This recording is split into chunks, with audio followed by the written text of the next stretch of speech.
رہے کہ بڑا مسئلہ ہوتا ہے جوانی. آپ نے 25 سال کی زندگی میں پہلا نکاح فرمایا. کس سے؟ حضرت خدیجہ رضی اللہ تعالیٰ عنہ سے. اور حضرت خدیجہ کبریٰ کی عمر اس وقت کتنی تھی؟ 40 سال. اگر شہوت ہوتی مقصد تو ایک نوجوان پٹھا جس میں کتنی جنتی 40 مردوں کی طاقت ہے، دنیا کے 4000 مردوں کے برابر طاقت آپ میں تھی. اگر یہ بات ہوتی تو ایک بوڑھیا سے آپ نکاح کرتے. بوڑھیا کے ساتھ میں کیا مزہ آتا ہے؟ بوڑھیا کے ساتھ میں نکاح کرنے سے کہاں آدمی کے لیے کوئی طبیعت خوشی ہوتی ہے. ہر آدمی چاہتا ہے مجھے کمالی ملے، ہر آدمی چاہتا ہے میری بیوی میرے سے کم عمر ہو رہے. آپ ابھی ممکنی بھیجو گے، ہر جگہ وہ آدمی تفتیش کرے گا اس کی عمر کتنی ہے. وہ بتاتے ہیں کہ تیری عمر کتنی ہے، لڑکے بتایا میری عمر 22-23 سال ہے. بتایا کہ تیری عمر کی 42 سال، تیری بیوی جو بنے گی وہ 42 سال ہے. تو کرے گا بھی کیا کرو گے؟ کہیں اور دیکھتے اس بڑھیا کو کیا کرنا. تو اللہ کے نبی نے 40 سال کی بوڑھی عمر سے نکاح فرمایا. اگر شہوت مقصد ہوگی تو آپ یہ پتہ نہ. ایک بات. دوسری بات یہ کہ اللہ کے نبی علیہ السلام نے 40 سال سے لے کر یہ عورت جو 40 سال کی تھی اور آپ کے اوپر 25 سال، 25 دوری 50، 51 54 سال کے عمر تک ایک ہی بڑھیا آپ کے نکاح کیا. آپ نے کسی اور سے نکاح نہیں کیا. اس عمر جب آپ کی بیوی کا انتقال ہو گیا، آپ کی عمر مبارک 54 سال ہے.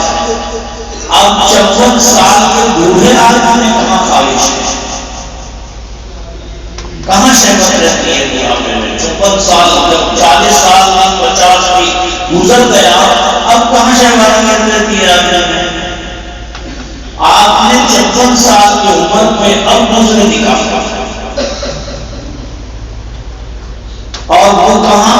مکہ مکرمہ میں. جب مدینہ آپ چلے گئے، حضور پاک صلی اللہ علیہ وسلم جب یہاں سے مدینہ منورہ تشریف لے گئے، اب وہاں آپ نے نکاح کیا. کیوں کیے وہاں نکاح جب 54 سال کا ہو گیا؟ پھر کیوں کیے؟ بوڑھے نے کیوں کی؟ سمجھے؟ اس لیے فرمائے کہ اب لوگوں کو دین پہنچانے کی ضرورت تھی جو اندرونی مسائل ہیں. چونکہ اب آج کے رات کوئی نبی نہیں آئے گا دنیا میں، ابھی وحی کا دروازہ بند ہو جائے گا آپ کی زندگی میں. اب جبرائیل دنیا میں وحی لے کر نہیں آئے گا. آپ کو پتا ہے اللہ نے بتا دیا آپ خاتمہ نبیین ہیں.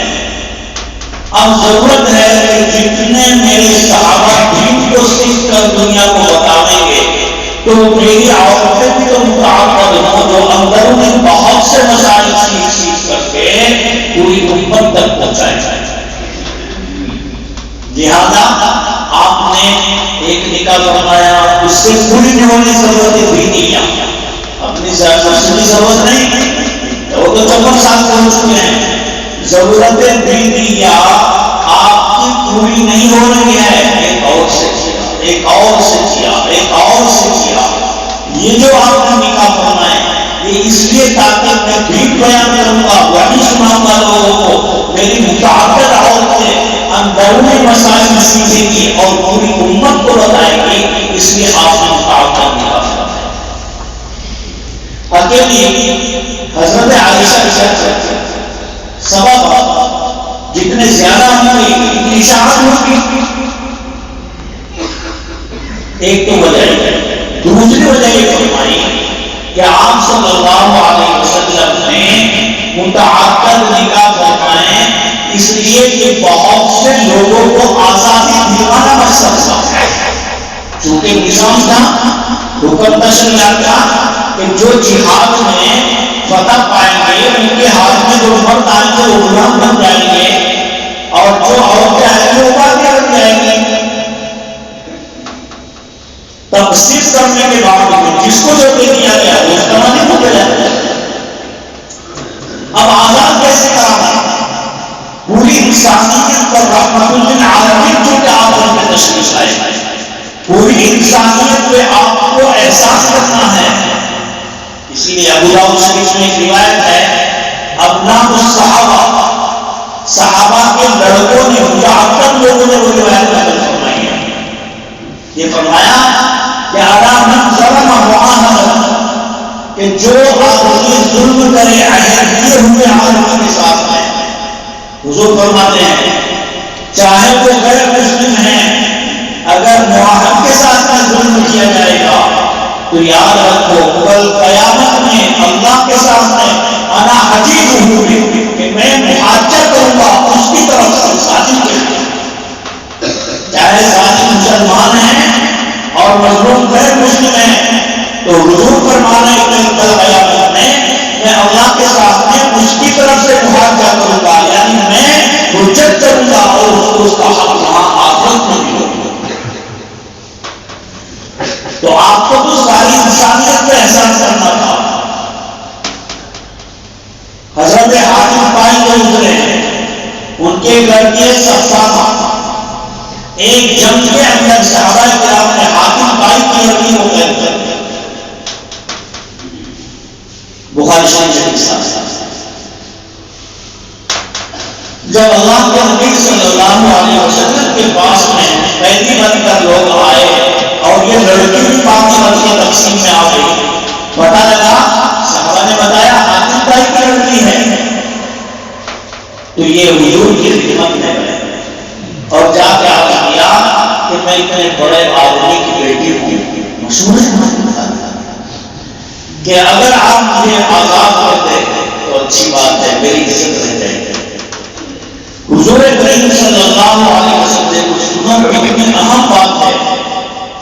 حضور نے کیا کیا دنیا والوں کے ساتھ؟ کافیہ ہے، حضور کریم صلی اللہ علیہ وسلم نے کہا اچھا تو آزاد ہونا چاہتی ہے کہ ہاں ٹھیک ہے کیا ہوگا، اس نے لوٹ کے بھی کہا کہ محمد اگر میں اکیلی اپنے گاؤں میں آزاد ہو کے جاؤں گی تو لوگ میرے اوپر انگلی اٹھائیں گے کہ دیکھو بڑے باپ کی بیٹی بھی اکیلی آ گئی ہے اور ہماری بیٹیاں کو نہیں چھوڑ کے آ گئی، تو لہذا میں درخواست کرتی ہوں آپ سے کہ آپ ان سب کو آزاد کریں۔ حضور نے کہا جاؤ سب، تمہاری وجہ سے سب کو آزاد کریں۔ جب چلنے لگی آپ نے بلایا کہ تمہارے پاس سواری نہیں ہے، کپڑا دوسرا نہیں ہے۔ حضور نے صحابہ کو بلایا، کہا انہیں ایک سواری دے دو اور انہیں کپڑے نہیں دے دو، کیونکہ آپ رحمت للعالمین کر کے آئے، پوری دنیا کو آپ کو دین پہنچانا ہے۔ جب یہ لڑکی گھر گئی اپنے، اور ان کے جو بھائی تھے وہ بہت بڑے صحابی بنے بعد میں حضرت عدی بن حاتم، انہوں نے پوچھا کیا ہوا، کیسے چھپ کے آ گئی؟ کہا کہ آج تک تو ہم کو سو سمجھتے تھے، مجھے بہت عجیب بڑا احساس کرنے والے کا کہ کیا معاملہ کیا تمہارے ساتھ، بہت تعریف کی اور یہ کہا کہ بھائی جلدی کر، دیر نہ کر، اور جا کے ان کے قدموں میں گر جاؤ، ان کی غلامیت اختیار کر لے، اس سے اچھا دنیا میں کوئی انسان نہیں۔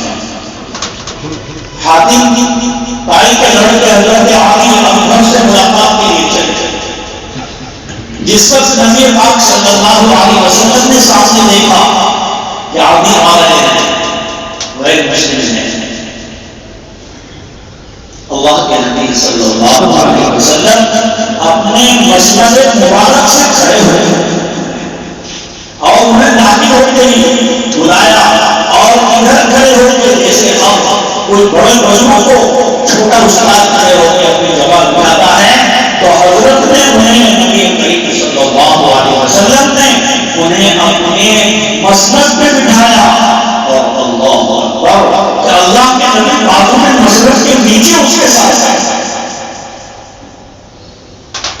کیوں؟ کس نے کر دیا؟ دنیا کو تعلیم دینے کے لیے کہ میری تعلیم یہ ہے، میرے اخلاق یہ ہیں، میری امت کے اخلاق یہ ہونے چاہیے۔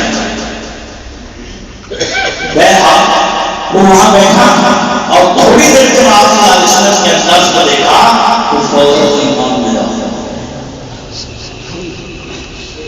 میرا عزیز طلبا، ایمان ایسے جانا ہے۔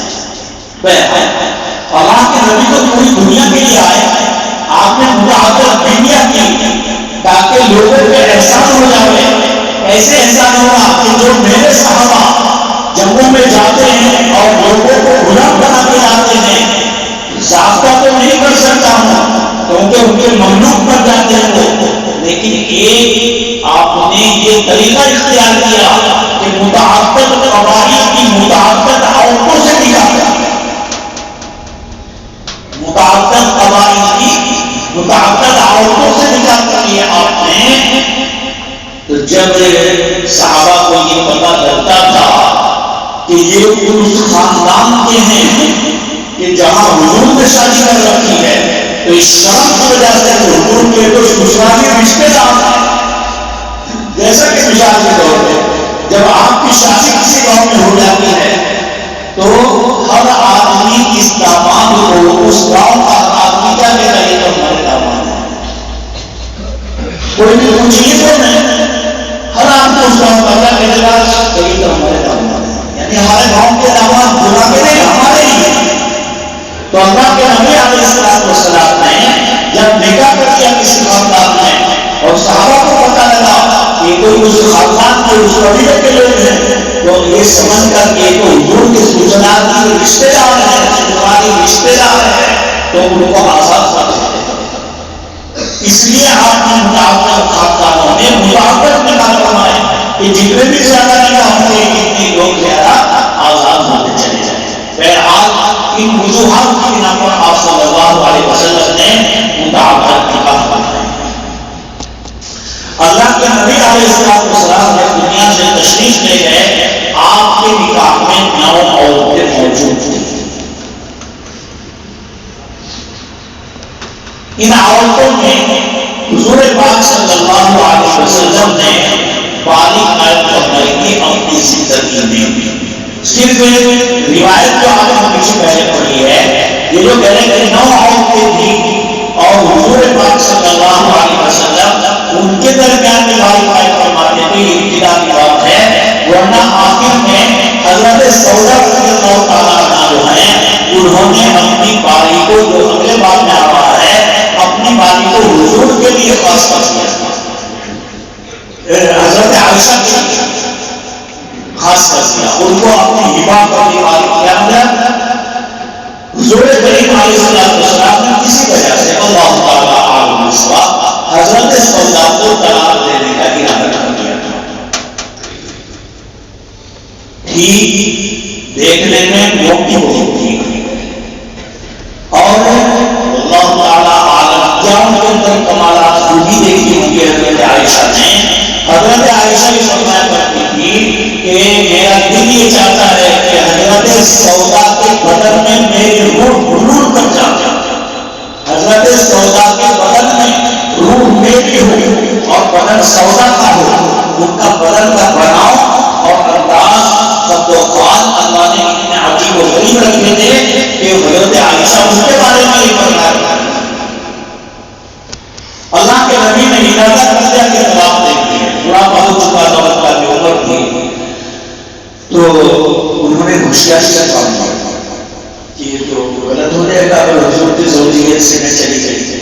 تو آپ صلی اللہ علیہ وسلم سے درخواست کی کہ یا رسول اللہ آپ مجھے صرف اپنے نکاح میں رکھ لیجیے، اگر آپ کو میرے پاس رات نہیں گزارنی تو کوئی بات نہیں، میں اپنی بالی کا بھی حضرت عائشہ کے لیے خاص کروں، آپ میری بالی کے بھی حضرت عائشہ کے حوالہ کرنا، مجھے کوئی تکلیف نہیں ہوگی، مجھے کوئی اشکال نہیں ہوگا، میں تو صرف یہ چاہتی ہوں کہ کل قیامت میں آپ کے نکاح میں آپ کی منقوحہ بنا کر اٹھائی جاؤں، میں آپ کی منقوحہ ہو کر اٹھائی جاؤں، مجھے تو یہ تمنا ہے آپ صلی اللہ علیہ وسلم نے ان کی اس بات کو مان لیا کہ لہٰذا اپنی باری ان کو ان کی بیٹی حضرت عائشہ کے پاس دو دن کام کرتے تھے اور عورتوں کے پاس ایک دن، حضرت عائشہ کے پاس میں 2 دن اس کے رہا کرتے تھے۔